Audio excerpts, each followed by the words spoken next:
शरण अग्रवाल जी, अ, गुरुवर प्रोफेसर चंदन कुमार और सभागार में उपस्थित विद्वज्जन।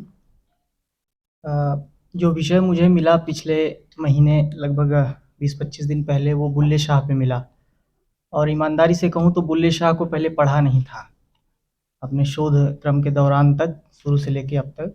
लेकिन इस 1 महीने में जो बुल्ले शाह के विषय में ऑनलाइन सामग्री मुझे मिल पाई, चाहे वो ई-पुस्तकालय से, चाहे जो है अन्य माध्यमों से, वहाँ से मैंने थोड़ी बहुत जानकारी जुटाई है और उस आधार पे मैं अपनी बात यहाँ रखूँगा। प्रपत्र काफ़ी बड़ा है, लगभग 4000 शब्दों का, तो मैं सोच रहा हूँ कि बस वो सब उनकी वो पंक्तियाँ, वो काफ़ियाँ जो जिनको मैंने यहाँ पे उद्धृत किया है, केवल उनका यहाँ ज़िक्र करूँ और उनकी थोड़ी-सी व्याख्या कर दूँ।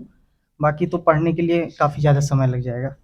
ऐसे बस एक बेसिक परिचय के रूप में बुल्ले शाह पंजाबी सूफ़ी साहित्य के एक बड़े कवि हैं और जो अभी कल से लेके आज तक जो चर्चाएँ लगातार हो रही हैं कि वो एक कोई चीज़ है जो हर एक संत या हर एक मध्यकालीन भक्त में दिखाई पड़ती है। उसकी कुछ अपनी 2-4 बातें हैं, जैसे मानवीयता हो गई या ईश्वर को लेकर उनका जो वो मत होगा, द्वैत-अद्वैत संबंधी जो बातें हो गई, जीवन जगत संबंधी जो बातें हो गई, इन्हीं सब से संबंधित कुछ बातें बुल्ले शाह भी अपने काफ़ियों में कहते हैं। काफ़ियाँ कुछ अलग से है नहीं, बस जैसे पद है, जैसे साखी, शबद, रमैनी कबीर के यहाँ है, जैसे और तुलसी के यहाँ दोहा है, चौपाई है, वैसे ही बुल्ले शाह ने जो लिखा उसको उन्होंने काफ़ियाँ कहा। और भी उनकी शैलियाँ हैं, लेकिन उन्होंने काफ़ियाँ सबसे अधिक लिखी। तो उस विषय में थोड़ा-सा मैं बढ़ूँगा। शंकर के अद्वैत दर्शन, बुद्ध के पुरोगामी जीवन दर्शन और भारतीय सनातन परंपरा की सत्यनिष्ठा का सम्यक विवेक बुल्ले शाह की अभिव्यक्तियों में प्रकट होकर सामने आता है। बुल्ले शाह परमात्मा की उपासना पर ही बल नहीं देते, बल्कि वह जीवन और क्रिया के मध्य उपस्थित ईश्वरीय रूपों की क्रियात्मक आराधना पर भी बल देने की बात करते हैं। इसी कारण उनकी वाणी भारतीय जीवन दर्शन को गहरे अर्थों में व्याख्यायित करती है। बुल्ले शाह पृथकतावादी विचारों के विरुद्ध अपने दर्शन के समन्वयशील रूप की स्थापना करते हैं। धर्म, संप्रदाय और जात के भेद तो जागतिक हैं, स्थूल हैं, किंतु इनके मध्य जो सूक्ष्म मनुष्यता की भावना विद्यमान है, उसका समाराधन इनकी वाणी में देखने को मिलता है। इसी एक की भावना में मनुष्य के सारे भेद मिट जाते हैं और उससे व्यक्ति की एक ऐसी अपरिभाषिक स्थिति प्राप्त होती है व्यक्ति को, जिसकी अभिव्यक्ति नहीं की जा सकती, जिसे केवल अनुभूत किया जा सकता है। और उसी की बात बुल्ले शाह अपने इस काफ़ी में करते हैं कि अव्वल आखर आप नु जाना, ना कोई दूजा होर पछाना, मैथों होर न कोई सियाना, बुल्ला शाह खड़ा है मौन, बुल्ला की जाना मैं कौन। मतलब आत्मा परमात्मा के अतिरिक्त कोई और रिश्ता होता नहीं है। जीव और ईश्वर दोनों के मध्य ही केवल जो रिश्ता है वो वास्तविक है। बाकी कहते हैं संसार के हर रिश्ते जो है और जो हर रिश्तों का बंटवारा किया जाता है वो सब मिथ्या है या वो वास्तविक नहीं है। उपनिषदों के वचन तत्वमसि की स्पष्ट उद्घोषणा भी बुल्ले शाह की वाणी में दिखाई पड़ती है। वह कहते हैं कि ईश्वर की समाराधना उससे द्वैत दिखाने में नहीं है कि वो ईश्वर है और मैं भक्त, मतलब वो भगवान है और मैं भक्त हूँ, इस तरह की भावना वो नहीं मानते। वो उसके साथ तद्रूपित हो जाने में ही अपनी महत्ता समझते हैं या जीव की महत्ता समझते हैं। वो एक साथ भारतीय भक्ति, दर्शन और उपासना के प्रेम को परिभाषित करते हुए कहते हैं कि राझा राझा कर दी नी में आपे राझा होय, सदो नि मैनो धीजो राझा हीर नाखे कोई। हीर और राझा संबंधी जो एक लोक कथा पंजाब में चलती है, उन्होंने कहा कि अब मेरी पहचान हीर के रूप में नहीं है, मैं स्वयं राझा हो गया हूँ। ये आप देखेंगे वही कबीर वाली बात आ रही है कि तू करता तू भया मुझ में रही न हूँ। आगे कहते हैं राझा मैं बिच राझा मैं बिच मैं राझे बिच, होर ख्याल न कोई, और कोई ख्याल अब मेरे मन में नहीं है। मैं नहीं ओह आप है, अपनी आप करे दिल रही। अब मैं कुछ भी नहीं हूँ, जो कुछ है वही है, और वो जो कुछ करेगा वो हित में ही करेगा या वो ठीक ही करेगा। इसी तरह हम देखते हैं कि बुल्ले शाह की वाणी भाषा के भेद को मिटाती है। बुल्ले शाह को समझने के लिए मुझे खुद बहुत ज़्यादा कठिनाई नहीं हुई उनके पदों को। कुछ शब्द छोड़ दिए जाएँ, उनको मैंने अलग से गूगल पे सर्च करके देखा कि इसका क्या अर्थ होगा। जैसे बुल्ले शाह की वाणी को समझने के लिए किसी को पंजाबी सीखने की ज़रूरत नहीं है। इसके साथ ही उन्होंने आगे उनके जीवन का एक छोटा-सा प्रसंग ध्यान देने योग्य है। जब वो अपने गुरु हज़रत शाह इनायत से मिलने जाते हैं, तो उस समय उनके व्यक्तिगत जीवन का प्रसंग नहीं आता कि कैसे गुरु बने, क्या हुआ। वो बस जब वो मिलने जाते हैं, सबसे पहली बार उनका दर्शन करते हैं, तो किसी ने भेजा था कि आप जाइए, इस क्षेत्र के सबसे अच्छे हजरत शाह इनाय ही बड़े यहाँ पे हैं, आप उनसे मिलने जाएंगे तो आपको कुछ ना कुछ ऐसा आध्यात्मिक ज्ञान मिलेगा जिससे आपका कल्याण हो सकता है, आपको ईश्वर की प्राप्ति हो सकती है, खुदा की प्राप्ति हो सकती है। तो वो जाते हैं तो उनके गुरु हजरत शाह इनायत प्याज की क्यारी ठीक कर रहे होते हैं, तो उनसे वो पूछते हैं कि शाह जी रब किवें पावा, कि मतलब आपने रब को पाया है या आपने ईश्वर को प्राप्त किया है। तो पीर इनायत शाह मुस्कुराते हुए उत्तर देते हैं कि बुलिया रब दा की पौड़ा, इधरो पुटड़ा ते उधर लाऊ ड़ा, मतलब यानी बुल्ला रब को पाने में क्या है, यहाँ से उठाना है ये प्याज की, देखिए क्यारी है, इसको उठा के यहाँ मिट्टी के अंदर लगा देना। तो ये मिट्टी और क्यारी का उदाहरण के माध्यम से बताते हैं कि मन को सांसारिक चीजों से हटाकर ईश्वर में लगा दो, बस यही रब की तरफ बढ़ने का रास्ता है और कुछ अलग से उसके लिए नहीं करना है। आगे हम देखते हैं कि इसी तरीके से मुक्ति की बात बुल्ले शाह करते हैं कि जो हमारी आत्मा है या जो हमारा ये मानव जीवन है, ये किसी बंधन में नहीं है, बस हम फील करते हैं या हम महसूस करते हैं, अनुभव करते हैं कि हम बंधन में है। इनका एक और ऐसे ही है कि हम बे कैद मन वे कैद, ना रोगी ना वैदा, ना मैं मूमन ना मैं काफर, ना मुल्ला ना सैदा। मैं पुजारी भी नहीं हूँ, मैं नास्तिक भी नहीं हूँ, ना मैं मौलवी हूँ ना मैं सैयद हूँ। कहते हैं 14 तब की सैर असाड़ा किते न हुंदा कैदा, 14 लोग तक ये जीव भ्रमण करेगा, लेकिन ये कहीं भी कैद नहीं है, ये स्वतंत्र है अपने आप में।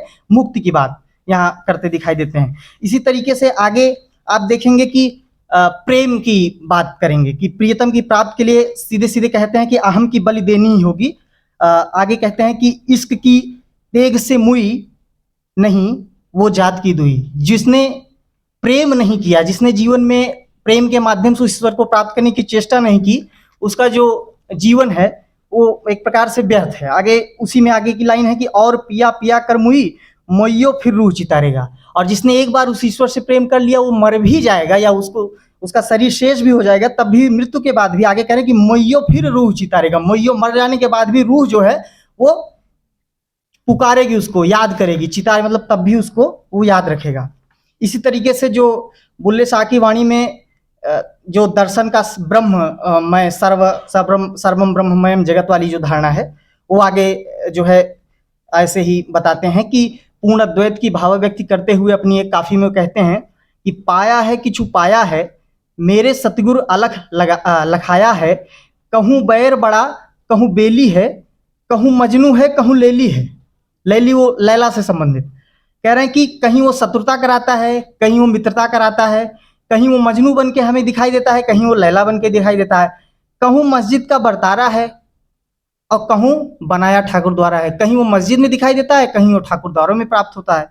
आगे कहते हैं कहूँ बैरागी जब धारा है, कहीं वो बैरागी बन के जप करते हुए योगी के रूप में दिखाई देता है, तो कहीं शेखन बन बनाया है, कहीं वो शेख अपने आप को बन के दिखाई देता है, या इस तरीके से अपना उसको हम देखते हैं। आगे देखिए वही सूरदास वाली बात फिर अपने एक काफी में करते हैं कि उन्होंने सूरदास के समान प्रीति को गूंगे का गुड़ इन्होंने भी कहा है, बुल्ले शाह ने भी। कैसे कहते हैं कि मैं बिच मैं न रह गई राई, जब पिया संग प्रीत लगाई, मतलब प्रियतम की प्रीति ने ही अहम का नाश किया। आगे जद वसल वसाल बनाएगा तद गूंगे दा गुड़ खाएगा, गूंगे दा गुड़ खाएगा, मतलब जो गूंगे का गुड़, जैसे उसकी जो गूंगा है गुड़ खाने के बाद उसकी व्याख्या नहीं कर सकता, तो वैसे ही जब प्रियतम से असल प्रीत जीव लगा लेता है या तो साधक भक्ति कालीन वो संत काव्य धारा का हो चाहे भक्ति काव्य धारा का हो, इधर रीति काल तक तो तमाम आचार्यों ने अभी गिनाया। आगे कहते हैं कि भारतीय आस्था के केंद्र भगवान राम और कृष्ण को भी उन्होंने अपनी कविता का अवलंब बनाया।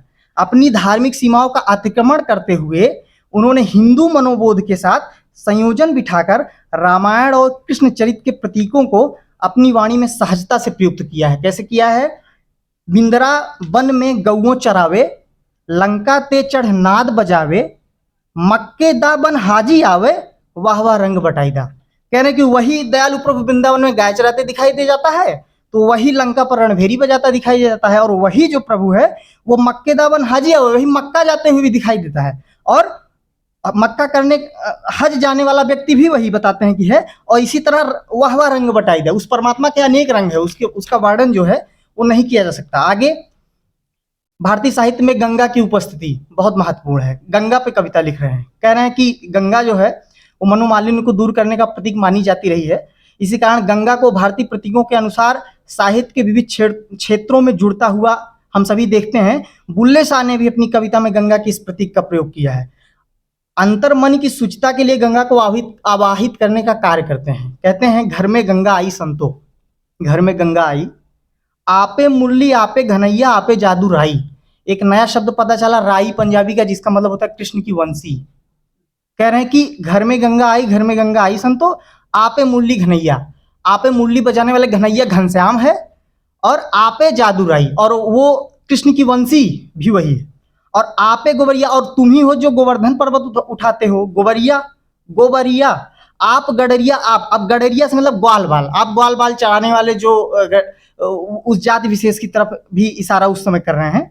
अनहद द्वारका आया, आप देखिए इन दो पदों में थोड़ा सा सगुण की बात कर रहे हैं। अगला पद देखिए कबीर से प्रभाव कैसे, अनहद द्वारका आया गवरिया कड़न दस चढ़ाई। अब अनहद द्वारका, जो अब ग्वाले को अनहद द्वार का प्रणेता बता रहे हैं कि जो सहस्रार है वहां तक पहुंचाने के लिए ग्वाला जो है वो हीर की भांति है, और उसको उस साधना स्तर पर, उस स्तर पर अनहद द्वार तक पहुंचने के लिए योगी का रूप धारण करना होगा। कड़न दस चढ़ाई, और बहुत कड़ी चढ़ाई है। और फिर आगे, मूड मुड़ा मोहे प्रीति को रेन कला में पाई, अमृत फल खा लियो रे गोसाई थोड़ी करो बढ़ाई। अमृत फल का स्वाद वो तभी चखेगा जब सहस्रार में वास करेगा, जब उस चक्र तक वो पहुंचेगा। आगे, घर में गंगा आई संतो, घर में गंगा आई। ऐसे ही थोड़ा सा आगे बढ़ेंगे तो एक पद उनका और है कि आत्मा परमात्मा के तद्रूपीकरण पे बात करते हैं कि जब उससे एकाकार आत्मा हो जाती है तो द्वैत भाव जो है वो समाप्त हो जाता है। कहते हैं कि भूखे नहीं हम रज्जे, ना हम भूखे हैं ना हमारा पेट भरा हुआ है, रज्जे का मतलब नंग नहीं हम कज्जे, ना हम नंगे हैं ना हमने वस्त्र धारण किया है। रोंदे नहीं ना हम हंस दे, उजड़े नहीं ना हम बस दे, ना हम उजाड़े गए हैं ना हम बसाए गए हैं। पापी न सुधर्मी, ना आत्मा की बात कर रहे हैं। पाप पुण्य की राह न जा, पाप पुण्य की राह भी का कोई मूल नहीं इस रास्ते पर, जिस रास्ते पे मैं चल रहा हूँ या जिस रास्ते पर मैं अभी हूँ। कह रहे बुल्ले शाह जो हर चित लागे, हिंदू तुर्क दूजन त्यागे। जब हर के चित्त में ध्यान लग जाएगा तो हिंदू और तुर्क का भेद मिट जाएगा। आगे, ऐसे ही सदगुरु की महिमा की बात करते हैं। गुरु का वर्णन हर एक भक्त कवि के यहाँ या हर एक संत कवि के यहाँ मिलता है। इनके यहाँ भी मन को उपचारित करने वाले चिकित्सक के रूप में गुरु को देख रहे हैं। कह रहे हैं कि झबदे आवी वे तबीबा, नहीं तो मर गईया। तबीबा का अर्थ चिकित्सक, कि मतलब वो बहुत ही जल्द मैंने तो गुरु को पा लिया, नहीं तो मैं मर गई, मैं तो मर ही गया था, मैं तो गलत रास्ते पर ही निकल जाता। आगे आगे यही नहीं, मल्लाह की भी संज्ञा दे रहे हैं गुरु को। कह रहे हैं नदियों पार मुल्क सजंदा, हिरस लहिर ने घेरी, सतिगुरु बेड़ी फड़ी खलोते तू क्यों लाई देरी। भवसागर के किनारे खड़ी अबला आत्मा को पार अगर कोई लगा सकता है तो सतगुरु तुम लगा सकते हो, यानी मल्लाह का काम तुम ही करोगे। इस तरह से बहुत सारी बातें बुल्ले शाह के यहाँ हमें दिखाई पड़ती हैं। धन्यवाद।